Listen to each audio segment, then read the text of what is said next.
Indian stock market crash होने वाला है और क्या इंडिया में फिर डाउनफॉल आएगा इंडियन स्टॉक मार्केट में, क्या या कुछ और इस पे फैक्टर जो अभी जो 4 महीने से जो इंडियन स्टॉक मार्केट डाउन में आ रही है उसका क्या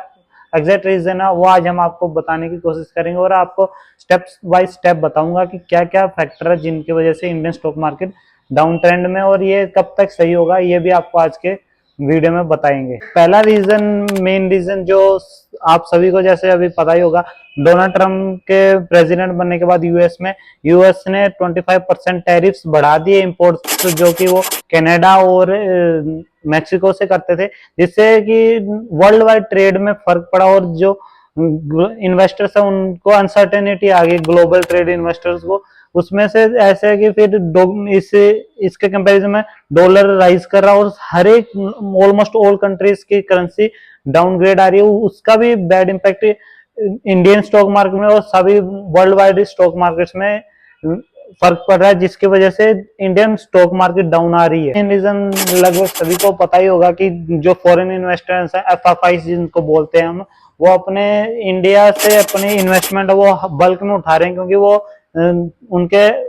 अकॉर्डिंग ये इंडिया की टॉप पीक पे पहुंच गए। इसके बाद में वो अपनी इन्वेस्टमेंट निकाल के प्रॉफिट बुक्स कर रहे हैं और तकरीबन $6.7 बिलियन के उन्होंने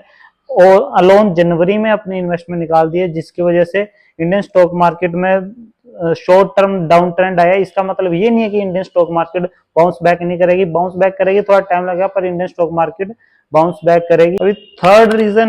स्पेसिफिक सेक्टर स्पेसिफिक वजह से मिड सेक्टर और small sector Indian stock market के बहुत ज्यादा डिक्लाइन शो कर रहे हैं, क्योंकि हाई वैल्यूएशन के कारण और वो इन्वेस्टर्स ने अपना प्रॉफिट बुक कर लिया तो उसमें हाई डिक्लाइन आ रखा, तो वो all over Indian stock market को इम्पैक्ट कर रहा है, जिसकी वजह से इंडियन स्टॉक मार्केट में अभी डाउन ट्रेंड है। पर इसमें एक मैं आपको हिंट दे देता हूं जो मुझे एक्सपीरियंस है, आपको ना इस टाइम पे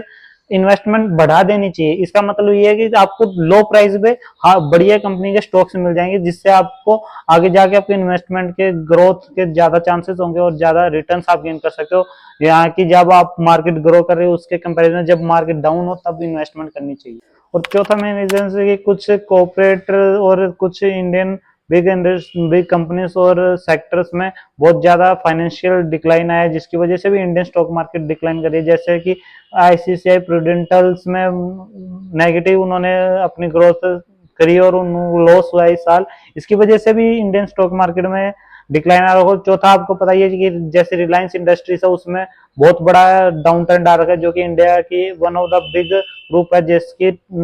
लास्ट 6 मंथ में 21 लाख करोड़ वैल्यूएशन से अभी 16 लाख वैल्यूएशन के करीब आ चुकी है, तो वो भी इंडियन स्टॉक मार्केट को इम्पैक्ट कर रही है साइड वाइज। तो ये शॉर्ट टर्म डाउन ट्रेंड है, ये लॉन्ग टर्म में जरूर आपको प्रॉफिट देंगे, पर अभी शॉर्ट टर्म में कोई न्यू इन्वेस्टर है तो वो इन्वेस्ट ना करे, और जो होल्ड कर सकता है इन्वेस्टमेंट को वही इन्वेस्ट करे। और जिनको पता है स्टॉक मार्केट आती है तो वो हमारे वीडियो के थ्रू आपको पता ही क्या क्या आप चूज करके और क्या क्या फंडामेंटल है जिसकी वजह से आप स्टॉक्स में इन्वेस्ट कर सकते हो, तो आप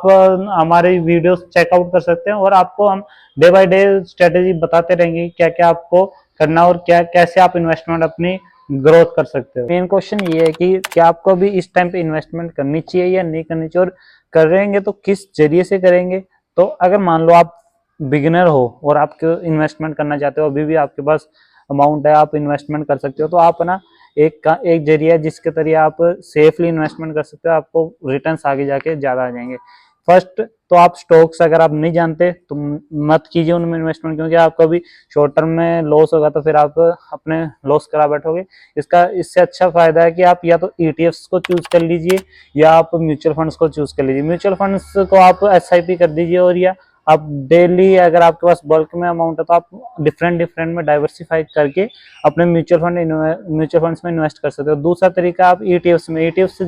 एक प्रकार के आपको मैंने बताया हुआ है अपने पहले के वीडियो में ईटीएफ्स क्या है, पर मैं आपको बता देता हूँ ईटीएफ्स एक बास्केट ऑफ स्टॉक्स और सेक्टर का होते हैं जिसमें काफी स्टॉक्स लिस्टेड होते हैं, और वो एक उस इंडेक्स को या उसको रिप्रेजेंट करते हैं और उसकी एक स्पेसिफिक अमाउंट होती है जैसे एक स्टॉक्स की होती है। जैसे जैसे वो सेक्टर या वो इंडेक्स ग्रो करेगा वैसे वैसे वो ईटीएफ्स भी ग्रो करते हैं। तो ये सेफ वे है, आप अभी भी अगर इन्वेस्टमेंट करके ग्रो करना चाहते हो तो इसका ये फायदा भी है, इसमें ये स्ट्रेटेजी भी कि आप जब मार्केट लो तब इन्वेस्ट करो, फिर आपके आगे जाके ग्रोथ होती रहती है। ये 2-3 तरीके हैं जिससे आप अभी भी इन्वेस्टमेंट कर सकते हो। और मैं हाईली रिकमेंड करूंगा, अगर आपको फंडामेंटल्स और टेक्निकल्स नहीं पता तो आप स्टॉक्स में इन्वेस्ट ना करिए, और अगर आपको पता है तो ये सबसे बेस्ट तरीका आप अपनी इन्वेस्टमेंट को ज्यादा बढ़ा सकते हो। तो ये अपॉर्चुनिटी आप इन्वेस्टमेंट कर सकते हो, ऐसे नहीं कि